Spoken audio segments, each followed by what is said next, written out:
I felt like I needed to narrow down the options. So I feel like when you're making in ceramics, every single stage, there's a slew of decisions to be made. And for me, the color, stripping it down to black and white was similar to how I draw. What is up, Shaping Nation? This is Nick Torres here, and on this episode of Shaping Your Pottery, I got to interview Savanna LaBauve. Savanna makes some really incredible functional and sculptural pottery. In this episode, you will learn how Savanna thinks about creating her designs for her pottery and her sculptural designs. You'll also learn about why you need to value your time in order to set parameters for yourself.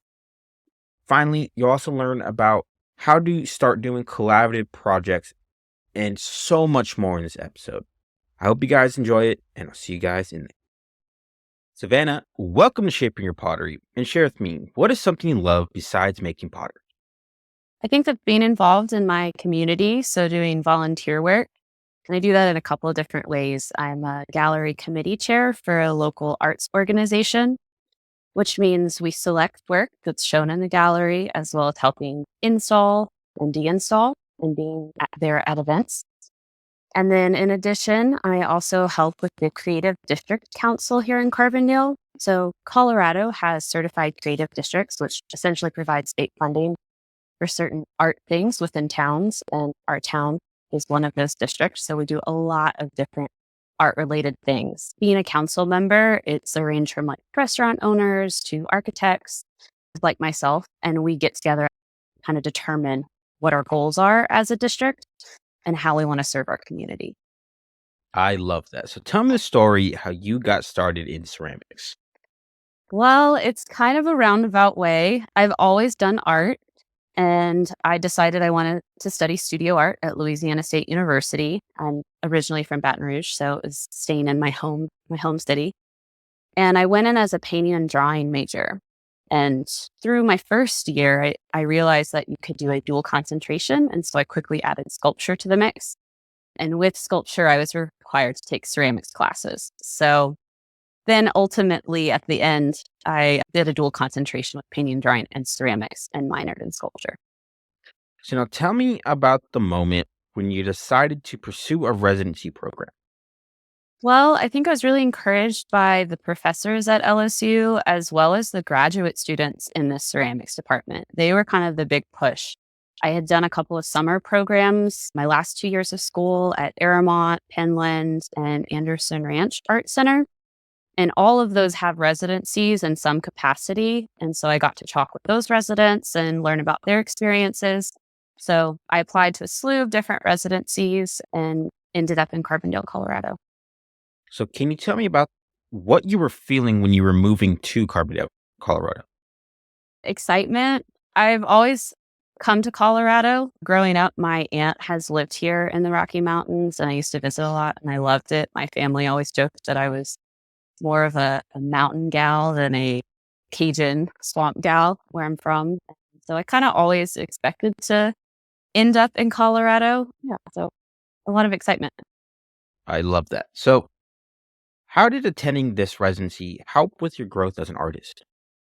Well, I think in college, I bounced around from a lot of mediums and different projects with painting and sculpture and ceramics. And so when I decided to do a ceramic residency, I committed to myself to only focus on clay. And so that was a new one for me. And so this specific residency, I kind of left painting behind and I was just in clay all the time.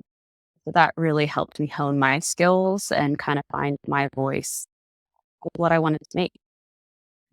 So you were focusing more on clay. What were you focusing on with your clay? Mostly installation and sculptural work. I think my sculpture background was still, there in my head. And that's how I typically work in clay. I was making some pots on the side just to have things for sale. That was a easier price point. But yeah, I was mostly focused on this sculptural installation work that deals with multiples and making like tiny, small parts, but having thousands of them and then what that looked like. And of course, my painting background still found its way into the mix. So my exit show at this residency was all about taking these small parts and pieces and having thousands. And it kind of made up this larger mural. So, really, the power of multiples. I love that. So we're going to talk more about your pottery a little bit later. But for now, what is one thing you learned from your time at your residency that you still use today? I think that's the value of time. And so it's kind of a multi-layered answer. So one, how my time is valuable to me and how I want to spend it. So being able to speak up for my own needs and, coming to a compromise with whoever you're working with. I find that also comes into play with collaborative work as well. But essentially just setting up good expectations so that all parties are on the same page and feel good about the situation.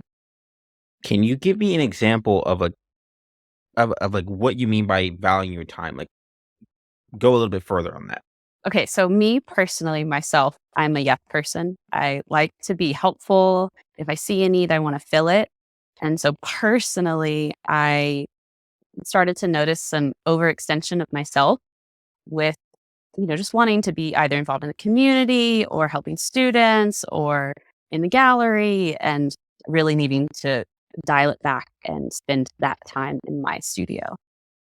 I love that. Shaping Nation, the most important thing is to value your own time. If you don't want to do something, don't do it. Value your time so you can pursue things that you actually want to do. I love that so much. Yeah. So let's talk about your pottery. In one sentence, can you tell me what you make? Oh, it's so hard. Okay, so I'm an artist and designer focusing on making ceramic objects, both sculptural and functional, and I explore themes of the power of multiples, multitude of lines, and layers. So tell me the story how you started making this pottery that you make today. Well, if we backtrack to when I was in my residency, that was mostly installation and sculptural work. But when I was making pots, I had all of these different colors. I was using terracage and I had, like 30 different jars of different colors, and there's all of these options. And I got to a point where I was like, I need to set some parameters to work within. I often find that if I set some parameters, I get more creative with my problem solving. So I eliminated all the color and stripped it down to like black and white and the clay body. And so that was kind of where this body of work started. And then I attached back into my painting and drawing. Every time that I draw, it's hatching and cross hatching. So a lot of like parallel lines or perpendicular lines and crossing over and layers and just trying to implement that back into the ceramic work. So what made you get rid of all the colors and not setting a parameter for something else? I felt like I needed to narrow down the options. So I feel like when you're making in ceramics, every single stage, there's a slew of decisions to be made. And for me, the color, stripping it down to black and white was similar to how I draw. I typically draw just with like a micron and the white paper. So it was a more direct translation of the drawing to the clay. I love that. Shaping Nation, if you're feeling a little bit overwhelmed with what you are making, try setting a little bit of parameter for yourself and maybe eliminate some things to make it a little bit more simple and make it easier for yourself to make things that you actually want to make. And to that extent, having parameters, I find that, and that allows me to kind of push back against those parameters. And then I get to a place that I never would have gotten to without those initial parameters. So that's why in my own studio practice, I tend to like set a problem for myself and then I have to creatively solve that problem. I love that. I feel like that forces you to grow while being limited in what you're actually doing. I love that so Yeah. much. So you are inspired by uncommon nuances and unlikely intersections. How does this impact the way you make your pottery? Well, let me speak a little to what those mean to me. Essentially comes down to the art of noticing, whether that be like sun coming through the window and how it casts on the floor and over other shapes, or when shadows overlap one another and become a denser area, or like looking through a fogged window and how that distorts what you're seeing on the other side. All of those things I feel really tuned into noticing throughout my everyday. And so that has started to inspire some of the choices I make on the surfaces of my ceramic work. Can you explain to me how you create your designs and patterns for your sculptures and functional pots? Sure. So the sculptural work, like I make basketry where I'll coil and fill a really tall piece and then cut out voids. There's one behind me right there. And I think that lends itself to that art of noticing when you see like the railing of the stairs and the cast shadow, and then there's some other shadow on top of it. So you're looking through all of these parallel lines. And so I do that with the baskets because you're actually looking through the front of the basket to the inside of the basket, and then you have the cast shadows. So that's one specific example. And then on the more functional pottery, it just comes down to like the line work. So I'll terracage the outside of the piece and then I actually carve through the terracage. And that's a prompt. It's essentially like the underpainting or drawing. And then when it comes out of the bisque, I have something to respond to when I'm glazing. So that could be line over line or deciding which areas to color block out. Yeah. And a lot of tone on tone, which is how I see the shadows in the world. So how did you figure out the terracage technique that you're using? Well, I learned about terracage. My studio mate in college was using a lot of terracage, and she was using it with mason stains, and it was her way to add color. And I totally tapped into it for a little bit, but I came back to it in my residency because I was finding when I was making my pots, I they would dry out really fast here in Colorado. So going from like Louisiana 100% humidity to here where it's very low, everything was drying out really fast. Like couldn't quite keep up to apply like colored slip or something. So terracage was ideal for me because you apply it and it's own dry. So I could kind of like make it and forget it and then come back to it and decide, okay, what color terracage? How do I want to apply it? And So before we get into talking about discovering your voice, something I like that you do is that you make both sculpture and functional work. Can you tell me why you make both? well, why do I have to choose? That's the simple answer. But I truly, what happens in college when I decided I was going to do both painting and ceramics, I was trying to marry the two, do the work as one. So in my painting work, I would start with a pattern that would be the underpainting or show up in the painting somewhere. And then in the ceramic work, I was carving that pattern onto pots. And at some point, I had this epiphany that I don't really like making pots. This was college days. I didn't like making pots. And so why not I make physical pattern that I was trying to draw? So that sent me into the more power of multiples and doing the parts and pieces, components that become a larger thing. And so doing both of those at the same time was really valuable to me and rewarding. And then when I decided to just focus on clay, I wanted to dabble in both. And so I'm doing. I love that. Shaping Nation, you don't have to choose either sculpture or functional pots. You can combine them both. You can do both. It doesn't matter. Just make whatever makes you happy. I love that.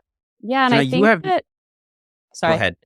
I think that they inform one another. So, like, I don't necessarily make both at exactly the same time. There's making cycles to everything, even when you're solely making pots or solely making installation work. So, sometimes I take 2 weeks and I'm focused on like a big installation that has multiple tiles or something. And then the next couple of weeks, I'm decorating some pots and they totally speak to one another. There's like a similar language and they totally end up in each of the final pieces. I love that so much. So now you have mentioned the power of multiples a couple times since we've been talking. Can you explain that to me a little further?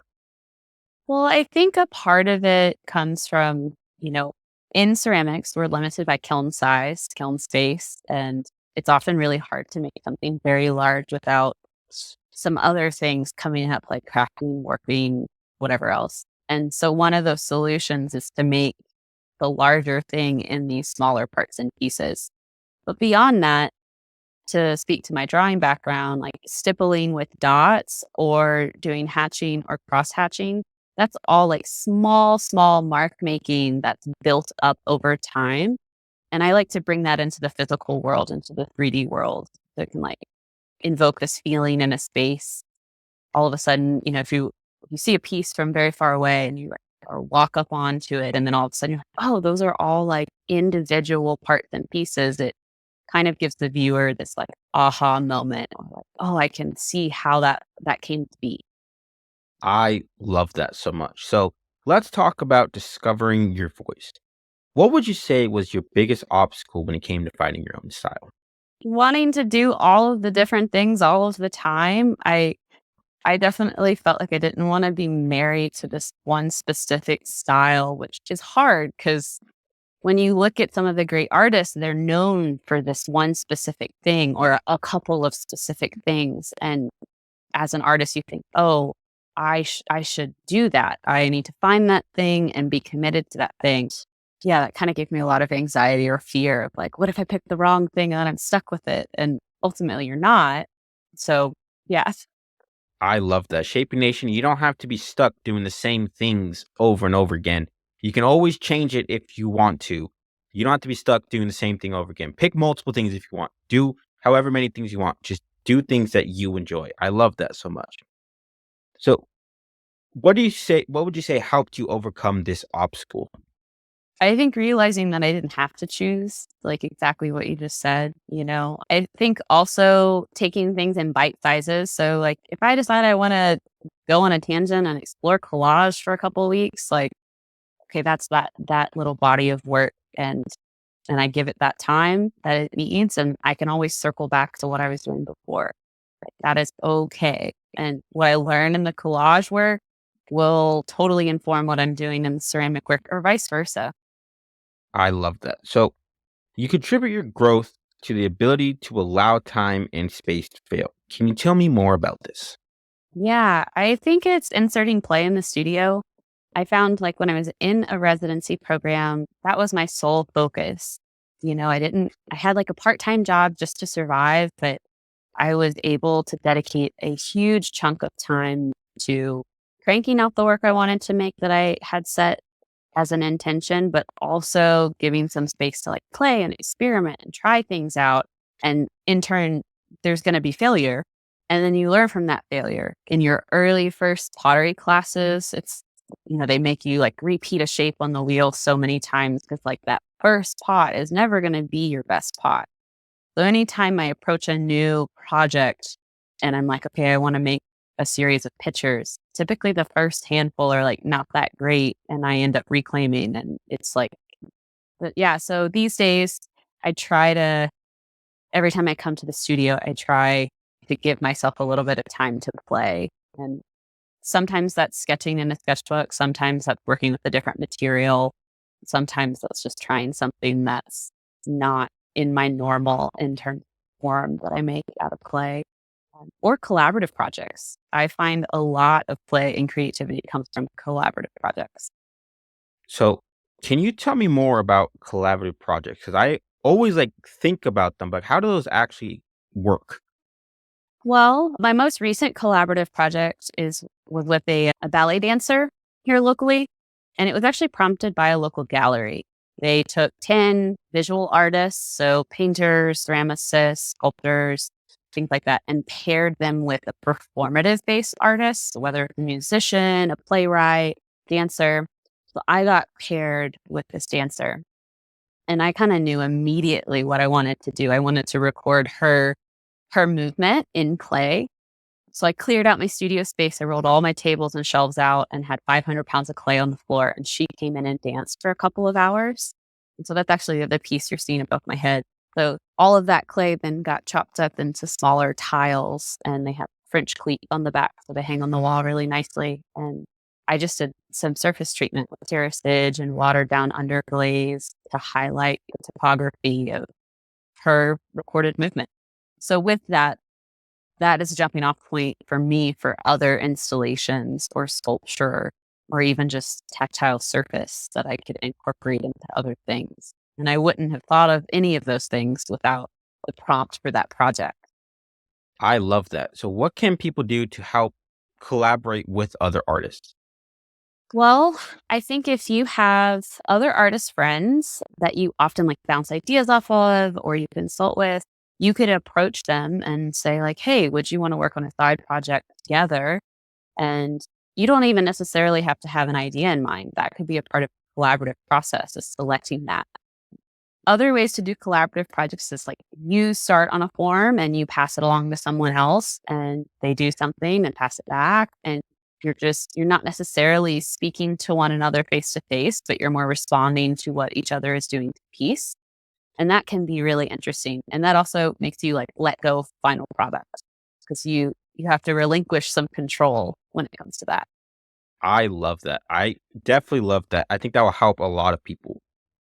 So, what are you doing to evolve your voice even further? Well, I think it comes back to the art of noticing. I recently got a book that's actually called The Art of Noticing. I came across this author and I forget his name at the moment. I think it's Rob something. But if you look up the book, The Art of Noticing, and it has all kinds of prompts in it, and they're rated at different levels of difficulty. So some are like really easy and you can complete fairly quickly, and some are more thought provoking and hard and take more time. But simply put, it could be like if you are on your commute and you take the same route every day, you're seeing a lot of the same things. So when you have a little extra time, be intentional and take a different route because you may end up somewhere that you never would have before. That's like one example. Or another, he did this project where he walked around New York City and was looking for security cameras, like something that's typically hidden and is not something we're supposed to notice. But then all of a sudden, once you start to notice that thing, you start to see them everywhere. Kind of like when you get a new car and you see your car, then you start to see that car everywhere else when you're driving. So I find that I'm honing in some of those skills of noticing when it comes to like shadows or overlapping lines or things like that. And I'm like choosing to look out for those so that I'm developing this language that I can bring back to my talks or installation. I love that. Shaping Nation, go out and explore new things so you can notice different things and try to apply that to your pottery. I love that so much.